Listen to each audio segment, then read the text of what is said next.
मला कोणत्याही पक्षाकडून ऑफर आली नाही. भविष्यात तशी ऑफर आली तर विचार करू. शिरूरचे खासदार अमोल कोल्हे यांचे याच एका विधानाने सध्यात महाराष्ट्राच्या राजकारणात प्रचंड खळबळ उचलून दिली. जरी नंतर कोल्हेंनी माझ्या विधानाचा चुकीचा अर्थ लावला असं म्हणत सारवासारव करण्याचा प्रयत्न केला, राजकीय वर्तुळात जी चर्चा व्हायची आहे ती झालीच. सध्या राज्यात शरद पवारांचे खासदार फुटणार अशी जोरदार चर्चा चालू आहे. ही चर्चा चालू असतानाच अमोल कोल्हेंच्या या विधानामुळे पुन्हा एकदा ऑपरेशन तुतारी हे पडगम वाजायला लागले. राष्ट्रवादी काँग्रेस पक्षाच्या विनिलीकरणाच्या चर्चा फिसकटल्यानंतर पक्षाला पुन्हा उभारी देण्यासाठी शरद पवार काहीतरी मोठा निर्णय घेतील असं वाटत होतं.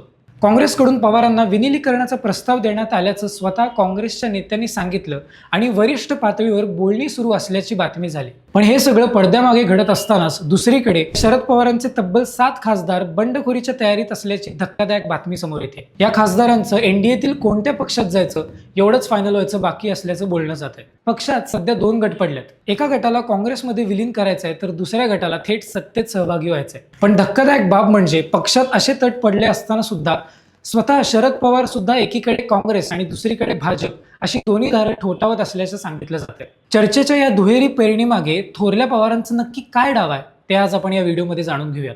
नमस्कार, मी रोनक सरनोबत. तुम्ही पाहताय अनफिल्टर्ड महाराष्ट्र. सगळ्यात आधी विषय समजून घेऊया खासदार अमोल कोल्हे यांच्या विधानाचं.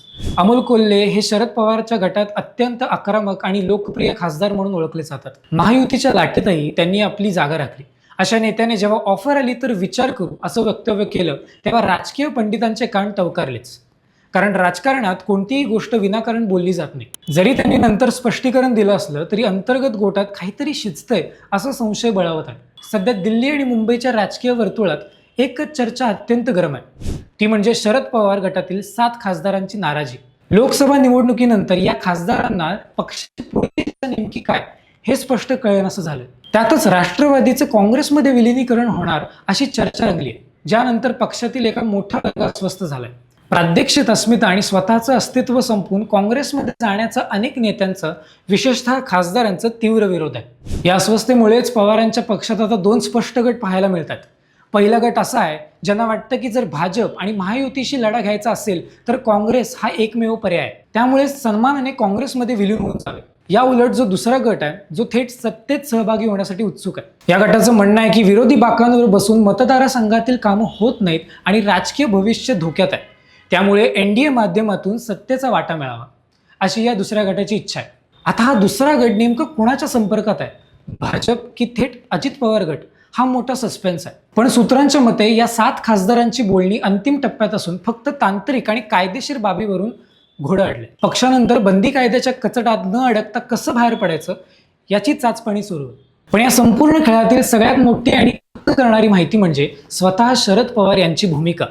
असं म्हटलं जातंय की पवार साहेब नेहमीप्रमाणे यावेळी एक पाऊल पुढे चालत आहेत. पक्षात बंडखोरी होईल किंवा गट पडतील या भीतीने हात चोळत बसण्याऐवजी स्वतः शरद पवार सध्या दोन्ही आघाड्यांवर चाचपणी करत असल्याचं बोललं जातं. एकीकडे काँग्रेसच्या हायकमांड सोबत विलिनीकरणाबाबत आणि जागा वाटपाबाबत चर्चा सुरू ठेवायची जेणेकरून महाविकास आघाडी सुरक्षित राहील, आणि दुसरीकडे थेट भाजपाच्या वरिष्ठ नेत्यांशी संवादांची दारं खुली ठेवायची. राजकारणात शरद पवारांना पॉवर गेमचा बादशाह मानलं जातं, ते विनाकारण नाही. जर पक्षात तुम्ही फूट पडणार असेल तर ती फूट कशी पडू नये आणि ती फूट पडू देण्याऐवजी स्वतः संपूर्ण चित्र आपल्या नियंत्रणात कसं ठेवायचं त्यात पवारांचा हात कुणी नाही धरू शकत.